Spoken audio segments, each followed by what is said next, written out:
Friends, ఇప్పుడే అందిన వార్త. ఆంధ్రప్రదేశ్ హోమ్ మినిస్టర్గా పవన్ కళ్యాణ్. వివరాలు వీడియోలో తెలుసుకుందాం. వీడియో స్కిప్ చేయకుండా పూర్తిగా చూడండి, అప్పుడే కంప్లీట్ ఇన్ఫర్మేషన్ అయితే అర్థమవుతుంది. అలాగే ఇంకెవరైనా మన ఛానల్ సబ్స్క్రైబ్ చేసుకోకపోతే వెంటనే సబ్స్క్రైబ్ చేసుకోండి. ప్రభుత్వం నుంచి వచ్చే ముఖ్యమైన అప్డేట్స్ అన్నీ కూడా మిస్ అవ్వకుండా మీకు ముందుగానే తెలియజేయడం జరుగుతుంది. అలాగే వీడియోని లైక్ చేసినట్లయితే మరింత మందికి సమాచారం చేరుతుంది. సో ఛానల్ వెంటనే సబ్స్క్రైబ్ చేసుకోండి. రాష్ట్రంలో అసెంబ్లీ, లోక్సభ ఎన్నికల ప్రచార వేడి ఉధృతమైంది. అన్ని పార్టీలు ఎన్నికల సంగ్రామంలో చావో రేవో తేల్చుకోనున్నాయి. ఇక అటు పోలింగ్ గడువు కూడా సమీపిస్తోంది. ఈ నెల 25వ తేదీ నాటితో నామినేషన్ల గడువు దాఖలు చేసే గడువు కూడా ముగిసిపోయింది. అంటే నామినేషన్లు వేసే గడువు కూడా ముగిసిపోయింది. వాటిని ఉపసంహరించుకోవడానికి 29వ తేదీ వరకు గడువు ఉంది. ఇక మే 13వ తేదీన పోలింగ్. రాష్ట్రంలో 175 అసెంబ్లీ, 25 లోక్సభ నియోజకవర్గాలకు ఒకే రోజున పోలింగ్ ప్రక్రియ పూర్తవుతుంది. ఇక జూన్ 4న తేదీన ఓట్లు అయితే లెక్కిస్తారు.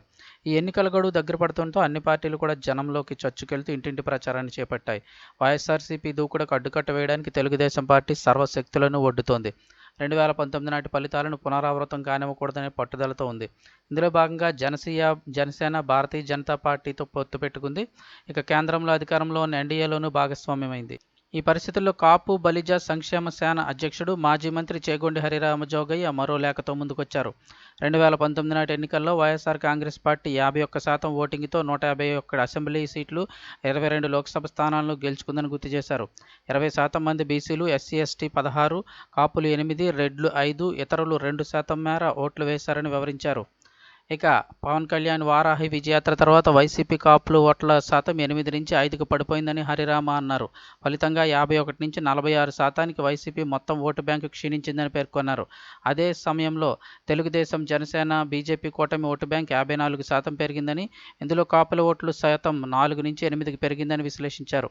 ఇక కాపుల ఓట్లు కూటమికి బదిలీ కావాలంటే టీడీపీ, జనసేన మధ్య గౌరవప్రదమైన హోదాలు, అధికార పంపిణీ జరగాల్సి అవసరం ఉందని హరిరామజోగయ్య అన్నారు. ఆ నమ్మకాన్ని రెండు పార్టీల నాయకులు ఓటర్లో కలిగించాల్సిన అవసరం ఉందని ఎంతైనా వ్యాఖ్యానించారు. ఇక ఎన్నికల అనంతరం ఏర్పడబోయే టీడీపీ కూటమి ప్రభుత్వంలో చంద్రబాబు నాయుడు ముఖ్యమంత్రిగా, హోంశాఖ మంత్రిగా పవన్ కళ్యాణ్ నెంబర్ 2 స్థానంలో ఉండాలని, అలాంటి నమ్మకాన్ని కాపు ఓటర్లు కలిగించాలని పేర్కొన్నారు. కూటమి ప్రభుత్వంలో నెంబర్ 1 స్థానంలో చంద్రబాబు, నెంబర్ 2 హోదాలో పవన్ కళ్యాణ్ ఉంటారనే నమ్మకాన్ని కలిగించినట్లయితే ఓట్లు సవ్యంగా బదిలీ అవుతాయని ఆయన అన్నారు.